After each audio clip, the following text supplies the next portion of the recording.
இன்றைய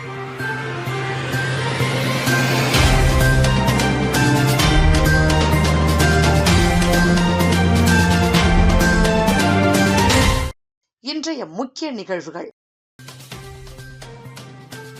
புதுச்சேரியில் மீன்பிடி தடைக்காலம் அமல், துறைமுகங்களில் நிறுத்தி வைக்கப்பட்டுள்ள படகுகள். மெரினா கடற்கரை பகுதியில் ஆபத்தான வகையில் பைக் சாகசம், வாலிபருக்கு போலீசார் வலை. கடல் வளத்தை பாதுகாக்கவும் மீன்கள் இனப்பெருக்கத்திற்காக புதுச்சேரி மாநிலத்தில் 61 நாட்கள் மீன்பிடி தடைக்காலம் இன்று முதல் அமலுக்கு வந்துள்ளது. கடல் வளத்தை பாதுகாக்கவும் மீன்கள் இனப்பெருக்கத்திற்காகவும் ஒவ்வொரு ஆண்டும் ஏப்ரல் மாதம் முதல் ஜூன் மாதம் வரை 61 நாட்கள் புதுச்சேரியில் மீன்பிடி தடைக்காலம் அமல்படுத்தப்படுகிறது. அந்த வகையில் இந்த ஆண்டிற்கான மீன்பிடி தடைக்காலம் இன்று முதல் புதுச்சேரி, காரைக்கால், ஏனாம் பிராந்தியங்களில் தொடங்கியது. இதில் கட்டுமரம், நாட்டு படகுகள் தவிர அனைத்து படகுகளும் மீன்பிடிக்க தடை விதிக்கப்பட்டுள்ளது. இதனால் மீன்பிடி தடைக்காலத்தை ஒட்டி ஆழ்கடலில் இருந்த அனைத்து விசைப்படகுகளும், ஃபைபர் படகுகளும் கரை திரும்பின. புதுச்சேரி பிராந்தியத்தில் கனகச்செட்டிக்குளம் முதல் மூர்த்திக்குப்பம் வரையிலும், காரைக்கால் பிராந்தியத்தில் மண்டபத்தூர் முதல் வடக்கு வாஞ்சூர் வரையிலும், ஏனாம் கடல் பகுதியில் மீன்பிடி படகுகள் அந்தந்த மீனவ கிராமங்களிலும், பெரிய விசைப்படகுகள் நள்ளிரவு முதல் தேங்காய்த்திட்டு மீன்பிடி துறைமுகத்தில் வரிசையாக நிறுத்தி வைக்கப்பட்டுள்ளன.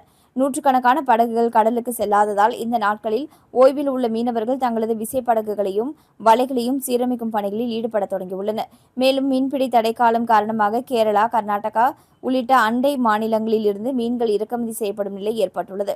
இதனால் புதுச்சேரியில் அடுத்தடுத்த நாட்களில் மீன்களின் விலை அதிகரிக்கும் என எதிர்பார்க்கப்படுகிறது.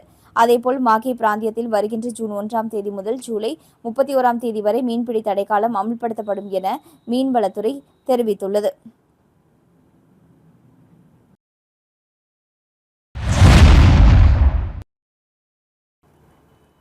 புதுச்சேரியில் சுற்றுலா பயணிகள், பொதுமக்கள் அதிகம் கூடும் பாண்டி மெரினா கடற்கரை சாலையில் வாலிபர்கள் 2 ஆபத்தான முறையில் பைக் சாகசத்தில் ஈடுபட்டதால் அப்பகுதியில் இருந்தவர்கள் அச்சத்துடன் நகர் சென்றனர். மேலும் சாகசத்தில் ஈடுபட்ட 2 போக்குவரத்து போலீசார் தேடி வருகின்றனர். புதுச்சேரி உப்பளம் தொகுதியில் பாண்டி மெரினா கடற்கரை உள்ளது. இங்கு ஒட்டக சவாரி, கேளிக்கை விடுதி, கடலில் படகு சவாரி, விளையாட்டு திடல்கள் உள்ளிட்ட பல்வேறு பொழுதுபோக்கு நிகழ்ச்சி உள்ளதால் புதுச்சேரி வரும் சுற்றுலா பயணிகள் மற்றும் உள்ளூர்வாசிகள் அதிகளவில் பாண்டி மெரினா கடற்கரைக்கு வருவது வழக்கம். இந்த நிலையில் நேற்றிரவு பாண்டி மெரினா கடற்கரை சாலையில் வாலிபர் ஒருவர் விலை உயர்ந்த KTM பைக்கை வேகமாக இயக்கி முன்பக்க சக்கரத்தை உயர்த்தி வீலிங் செய்வதும், பின்னர் பின்பக்க சக்கரத்தை உயர்த்தி வீலிங் செய்தார். இதனை அவருடன் வந்த மற்றொரு வாலிபர் ரீல்ஸ்க்காக வீடியோ எடுத்தார். இதனை கண்ட அங்கிருந்த தம்பதிகள் மற்றும் பொதுமக்கள் அச்சத்துடன் அங்கிருந்து நகர்ந்து சென்றனர். இந்த வீடியோவானது தற்பொழுது சமூக வலைதளங்களில் வைரலாக பரவி வருகிறது. தொடர்ந்து ஆபத்தான முறையில் பைக் சாகசத்தில் ஈடுபட்ட வாலிபர்களின் வாகனத்தின் முன் மற்றும் பின்பக்கத்தில் பதிவேணி இல்லாததால் அப்பகுதியில் உள்ள CCTV மற்றும் உருவத்தை வைத்து போக்குவரத்து போலீசார் அவர்களை தேடி வருகின்றனர். மேலும் பாண்டி மெரினா போன்ற சுற்றுலா மையங்களில் போலீசார் கண்காணிப்பை அதிகரிக்க வேண்டும் என பொதுமக்கள் கோரிக்கை விடுத்துள்ளனர். மத்திய உள்துறை அமைச்சகம் டெல்லியில் பணியாற்றிய 2 IAS அதிகாரிகளை புதுச்சேரிக்கு இடமாற்றம் செய்துள்ளது. மத்திய அரசின் உள்துறை அமைச்சகம் வெளியிட்டுள்ள செய்திக்குறிப்பில் கூறியிருப்பதாவது: AGMUW கெடாரை சேர்ந்த 7 IAS அதிகாரிகளை இடமாற்றம் செய்து உத்தரவிடப்பட்டுள்ளது. இதில் புதுச்சேரி நிர்வாகத்திற்கு 2 அதிகாரிகள் நியமிக்கப்பட்டுள்ளனர். அதன்படி டெல்லியில் பணியாற்றிய ராஜீவ் சுக்லா மற்றும் அனூப் தாக்கூர் ஆகியோர் புதுச்சேரிக்கு மாற்றப்பட்டு நியமிக்கப்பட்டுள்ளனர். இந்த உத்தரவு உடனடியாக அமலுக்கு வரும். மாற்றப்பட்டுள்ள அதிகாரிகள் அனைவரும் அடுத்த 15 நாட்களுக்குள் தங்களது தற்போதைய பணியிலிருந்து விடுவிக்கப்பட்டு புதிய பொறுப்புகளை ஏற்க வேண்டும் என இவ்வாறு அதில் தெரிவிக்கப்பட்டுள்ளது.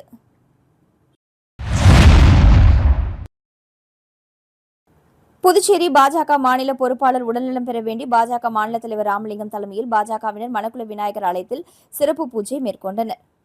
புதுச்சேரி பாரதிய ஜனதா கட்சியின் சார்பில் மாநில பொறுப்பாளர் நிர்மல்குமார் சுரானா விரைவில் உடல்நலம் பெற வேண்டியும், மாநிலத்தில் மீண்டும் தேசிய ஜனநாயக கூட்டணி ஆட்சி அமைய வேண்டியும் என்று சிறப்பு பிரார்த்தனை நடைபெற்றது. இதனை முன்னிட்டு மாநில தலைவர் ராமலிங்கம் தலைமையில் புதுச்சேரி மணக்குள விநாயகர் கோவிலில் தங்கத்தேரை இழுத்து வழிபாடு நடத்தப்பட்டது. இந்நிகழ்வில் மாநில உள்துறை அமைச்சர் நமச்சிவாயம், சட்டப்பேரவைத் தலைவர் ஏம்பலம் செல்வம், அமைச்சர் ஜான்குமார், சட்டமன்ற உறுப்பினர் தீபாய்ந்தான், மாநில பொதுச் செயலாளர் மோகன்குமார், துணைத் தலைவர்கள் ரத்னவேலு, அகிலன், அமாவாசை, பழனி ஆகியோர் கலந்து கொண்டனர். மேலும் மாநில நிர்வாகிகள், தொகுதி தலைவர்கள், மாவட்ட நிர்வாகிகள் மற்றும் பல்வேறு நிர்வாகிகள் இதில் கலந்து கொண்டனர். லால்குடி சட்டமன்ற தொகுதி அதிமுக வேட்பாளரும் தனது தாயுமான லீமா ரோஸ் மார்டினை லாட்டரி டிக்கெட் என கூறி தரக்குறைவாக பேசிய தமிழக துணை முதலமைச்சர் உதயநிதி ஸ்டாலின் மீது நடவடிக்கை எடுக்க வலியுறுத்தி லட்சிய ஜனநாயக கட்சித் தலைவர் ஜோ சார்லஸ் மார்டின் தமிழக தலைமை தேர்தல் அதிகாரியை நேரில் சந்தித்து புகார் மனு அளித்தார். லட்சிய ஜனநாயக கட்சித் தலைவர் ஜோ சார்லஸ் மார்டின் இன்று சென்னை தலைமைச் செயலகத்தில் தமிழக தலைமை தேர்தல் அதிகாரி அர்ச்சனா பட்நாயக்கை நேரில் சந்தித்து தமிழக துணை முதலமைச்சர் உதயநிதி ஸ்டாலின் குறித்து 2 புகார் மனுக்களை அளித்திருந்தார். தொடர்ந்து செய்தியாளர்களை சந்தித்த அவர் இன்று தலைமை தேர்தல் அதிகாரியை சந்தித்து துணை முதலமைச்சர் உதயநிதி ஸ்டாலின் மீது புகார் அளித்துள்ளதாகவும் லால்குடி தொகுதி திமுக வேட்பாளருக்கு ஆதரவாக அவர் பிரச்சாரம் மேற்கொள்ள சென்றபொழுது அங்கு அதிமுக சார்பில் போட்டியிடும் தனது தாயாரை லாட்டரி டிக்கெட் என குறிப்பிட்டு தரக்குறைவாக பேசியுள்ளதாகவும் மேலும் தாங்கள் மக்களை ஏமாற்றி சம்பாதிப்பதாக கூறி மக்கள் மத்தியில் தவறான தகவலை தெரிவிக்கின்றார். எனவே அவர் மீது தேர்தல் துறை நடவடிக்கை எடுக்க வேண்டும் என கேட்டுக்கொண்டதாக தெரிவித்தார். மேலும் லாட்டரி விற்பனை என்பது அரசாங்கத்தை சார்ந்த ஒரு விஷயம், அதை யாரும் சட்டத்திற்கு புறம்பாக செய்ய முடியாது. ஆனால் உதயநிதி தவறான தகவலை கூறி மக்களை திசை திருப்பும் செயலில் ஈடுபட்டுள்ளதாக தெரிவித்த அவர் இதுகுறித்து கடந்த 13ஆம் தேதி தான் செய்தியாளர் சந்திப்பு நடத்தி தெளிவுபடுத்தியிருந்ததாகவும் ஆனால் அதை கூட பிரதான செய்தி நிறுவனங்கள் வெளியிடாத வகையில் அந்நிறுவனங்களை மிரட்டி உள்ளனர். எனவே இதுகுறித்து தலைமை தேர்தல் அதிகாரியிடம் 2 புகார்களை அளித்துள்ளதாகவும் லட்சிய ஜனநாயக கட்சித் தலைவர் ஜோ சார்லஸ் மார்டின் தெரிவித்துள்ளார். புதுச்சேரி மாநில பாரதிய ஜனதா கட்சி மங்களம் சட்டமன்ற தொகுதி தலைவர் சபரிகிரீசன் தலைமையில் அண்ணல் அம்பேத்கர் அவர்களின் 135வது பிறந்தநாள் விழா கொண்டாடப்பட்டது. சட்ட மாமேதை டாக்டர் அம்பேத்கர் அவர்களின் 135வது பிறந்தநாளை முன்னிட்டு மங்களம் தொகுதி தலைவர் சபரிகிரீசன் தலைமையில் வில்லியனூர் தாசில்தார் அலுவலகம் அருகே உள்ள அண்ணல் அம்பேத்கர் சிலைக்கு ஆள் உயர மாலை அணிவித்து மலர் தூவி மரியாதை செலுத்தப்பட்டது. இந்நிகழ்ச்சியில் மங்களம் தொகுதி பொறுப்பாளர் கண்ணபிரான், தேர்தல் ஒருங்கிணைப்பாளர் பெருமாள், மாவட்ட தலைவர் அனிதா, பொதுச் செயலாளர்கள் கந்தன், கணேஷ், தொகுதி துணைத் தலைவர் மோகன், தொகுதி செயலாளர்கள் விஜயன், வேல்முருகன், பட்டியலணி தொகுதி தலைவர் வெங்கடேசன் மற்றும் முக்கிய நிர்வாகிகள் ராமலிங்கம், ஏழுமலை, சீதாராமன், சுரேந்தர், சிவபாலன், ஐயப்பன், அழகுவேல், விஷ்ணு ஆகியோர் கலந்து கொண்டனர். இந்நிகழ்ச்சிக்கான ஏற்பாட்டினை மங்களம் தொகுதி தலைவர் சபரிகிரீசன் செய்திருந்தார். மறைந்த முன்னாள் எம்எல்ஏ யூசி ஆறுமுகம் பிறந்தநாளை முன்னிட்டு அமமுக புதுச்சேரி மாநில தொழிற்சங்க செயலாளர் அம்மா சுரேஷ் ஜே ஏற்பாட்டில் அன்னதானம் வழங்கும் நிகழ்ச்சி நடைபெற்றது. மறைந்த முன்னாள் எம்எல்ஏ யூசி ஆறுமுகம் பிறந்தநாளினை முன்னிட்டு அம்மா மக்கள் முன்னேற்ற கழகத்தின் புதுச்சேரி மாநில தொழிற்சங்க செயலாளர் அம்மா சுரேஷ் ஜே ஏற்பாட்டில் உழந்தைக்கீரப்பாளையம் முதலியார்பேட்டையில் ஸ்ரீ சக்திவேல் பரமானந்த சுவாமிகள் ஆலயத்தில் அன்னதானம் வழங்கும் நிகழ்ச்சி நடைபெற்றது. அம்மா மக்கள் முன்னேற்ற கழக கிழக்கு மாநில செயலாளர் முருகன், மேற்கு மாநில செயலாளர் எஸ்.டி. சேகர், நிர்வாகிகள் ராஜா மற்றும் தொழிற்சங்க நிர்வாகிகள் ராமநாதன், துரைசாமி, சிசுபாலன், ஆனந்தன், முத்துகிருஷ்ணன், சிவனேசன், அமுதவள்ளி, செல்வி மற்றும் பொதுமக்கள் உட்பட பலர் கலந்து கொண்டு அன்னதான நிகழ்ச்சியை சிறப்பித்தனர்.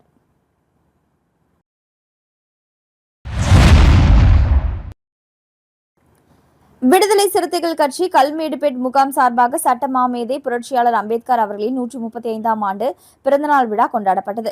விடுதலை சிறுத்தைகள் கட்சியின் ஊசுடு தொகுதி அமைப்பாளர் இளங்கோ தலைமையில் முகாம் செயலாளர் இளையராஜா, தேசிங்கு, குமார், ஆனந்தராஜ் முன்னிலையில் நடைபெற்ற நிகழ்ச்சியில் சிறப்பு விருந்தினராக புதுச்சேரி மாநில முதன்மை செயலாளர் பெரு அரிமா தமிழன், தமிழ்நாடு புதுச்சேரி முதன்மை செயலாளர் பொதின வளவன், அமைப்பு செயலாளர்கள் பாத தமிழ்மாறன், அமுதவன், தீந்தமிழன், மருத்துவ தொண்டு மையத்தில் மாநில செயலாளர் முரளிதரன், தோடர் ஐயப்பன், தொகுதி செயலாளர் தனுசு, மாவட்ட செயலாளர் ஈழவளவன், இளையராஜா மற்றும் கட்சி பிரமுகர்கள் ஏராளமானோர் பங்கேற்றனர். மேலும் சட்டமாமேதை அம்பேத்கரின் பிறந்தநாளை சிறப்பிக்கும் வகையில் பெண்களுக்கு புடவைகளும், மாணவர்களுக்கு நோட்டு புத்தகம், எழுது பொருட்கள் மற்றும் மதிய உணவு வழங்கப்பட்டு மிக விமர்சையாக கொண்டாடப்பட்டது.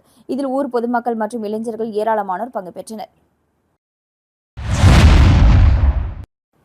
அம்பேத்கரின் பிறந்தநாள் விழாவை முன்னிட்டு லட்சிய ஜனநாயக கட்சியின் தலைவர் ஜோ சார்லஸ் மார்டின் சென்னையில் உள்ள தனது இல்லத்தில் டாக்டர் அம்பேத்கர் அவர்களின் திருவுருவப் படத்திற்கு மாலை அணிவித்து மலர்கள் தூவி மரியாதை செலுத்தினார். பூர்ணாங்குப்பம் ஆஞ்சநேயர் ஆலயத்தில் நடைபெற்ற 19ஆம் ஆண்டு லட்சதீப உற்சவ விழாவில் திரளான பக்தர்கள் கலந்து கொண்டு சுவாமி தரிசனம் செய்தனர். புதுச்சேரி பூர்ணாங்குப்பம் கிராமத்தில் பிரசித்தி பெற்ற ஆஞ்சநேயர் கோவில் உள்ளது. இங்கு சித்திரை மாத பிறப்பை முன்னிட்டு 19ஆம் ஆண்டு லட்சதீப உற்சவம் மற்றும் 1ஆம் ஆண்டு திருக்கல்யாண மகா உற்சவம் நேற்று இரவு நடைபெற்றது. இதில் அலங்கரிக்கப்பட்ட ராமச்சந்திரமூர்த்தி சீதாதேவிக்கு திருக்கல்யாண வைபவம் நடைபெற்றது. அருகில் லட்சுமணர் சிறப்பு அலங்காரத்தில் அருள் பாலித்தார். காலை மூலவருக்கு சிறப்பு அபிஷேகம் நடைபெற்று விசேஷ அலங்காரத்தில் பக்தர்களுக்கு அருள் காட்சியளித்தார். தொடர்ந்து கோவில் முன்பு லட்ச தீபம் ஏற்றும் நிகழ்வு நடைபெற்றது.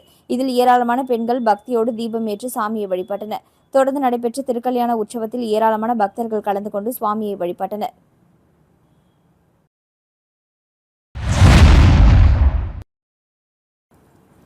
அம்பேத்கர் பிறந்தநாளை ஒட்டி அவரது சிலைக்கு தாவேகா சார்பில் முன்னாள் எம்எல்ஏ பெரியசாமி மாலை அணிவித்து மரியாதை செலுத்தினார்.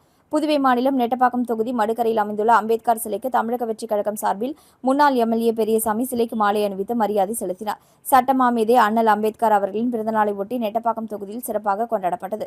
தொகுதியில் உள்ள அனைத்து அம்பேத்கர் சிலைகளுக்கும் தமிழக வெற்றிக் கழகத்தினர் மாலை அணிவித்து மரியாதை செலுத்தினர். பின்னர் அனைவருக்கும் இனிப்புகள் வழங்கியும் பட்டாசுகள் வெடித்தும் பிறந்தநாள் விழாவை கொண்டாடினர். இவ்விழாவில் தமிழக வெற்றிக் கழக நிர்வாகிகள், பொறுப்பாளர்கள், உறுப்பினர்கள் மற்றும் பொதுமக்கள் என அனைவரும் கலந்து கொண்டனர். மீண்டும் இன்றைய முக்கிய நிகழ்வுகள். புதுச்சேரியில் மீன்பிடி தடைக்காலம் அமல். துறைமுகங்களில் நிறுத்தி வைக்கப்பட்டுள்ள படகுகள். மெரினா கடற்கரை பகுதியில் ஆபத்தான வகையில் பைக் சாகசம். வாலிபருக்கு போலீசார் வலை.